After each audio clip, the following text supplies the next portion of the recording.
সবচেয়ে বেশি অপমান বোধ হয়েছে সেটা হচ্ছে আমাদের বাংলাদেশি পাসপোর্ট তারা ছুঁড়ে মাটিতে যখন ফেলেছে। এইটা আমাকে ভীষণভাবে আক্রান্ত করেছে এবং এই অপমান বোধের মানে এটার জন্য আমাদের বিচার আদায় করে নিতে হবে এবং কোনো দেশ আমাদের সাথে এইভাবে আচরণ করে পার পেয়ে যাবে সেটা যাতে না হয় আমাদের দেখতে হবে। Free Palestine! From the river to the sea, Palestine will be free. এখনো কিন্তু গাজা মুক্ত হয়নি। গাজার মানুষরা এখনো আক্রান্ত, তাদের উপর এখনো নির্যাতন চলছে এবং সেটা যতক্ষণ না হয় আমাদের কাজ কিন্তু শেষ হয়নি। তার বাইরে যেটা বলবো, আমি অনেক মানুষকে ধন্যবাদ জানাবো। প্রথমে বাংলাদেশি যারা সারা পৃথিবীর থেকে সাড়া দিয়েছে, দোয়া করেছে, ভালোবাসা পাঠিয়েছে, তাদের কাছে আমি কৃতজ্ঞ।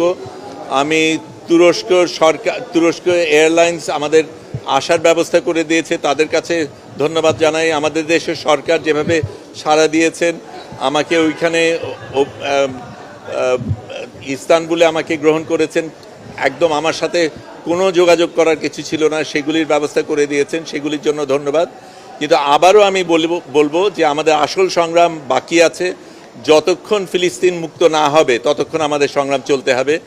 আমি যেতে পেরেছি, অনেকে যেতে পারিনি, অনেকে আমার সাথে যোগাযোগ করেছিল, তারা যেতে চেয়েছে। আমি মনে করি আরও হাজার এরকম ফ্লোটিলা যাওয়া দরকার এবং যতক্ষণ না ফিলিস্তিন মুক্ত না হবে আমাদের এই সংগ্রাম চালিয়ে যেতে হবে।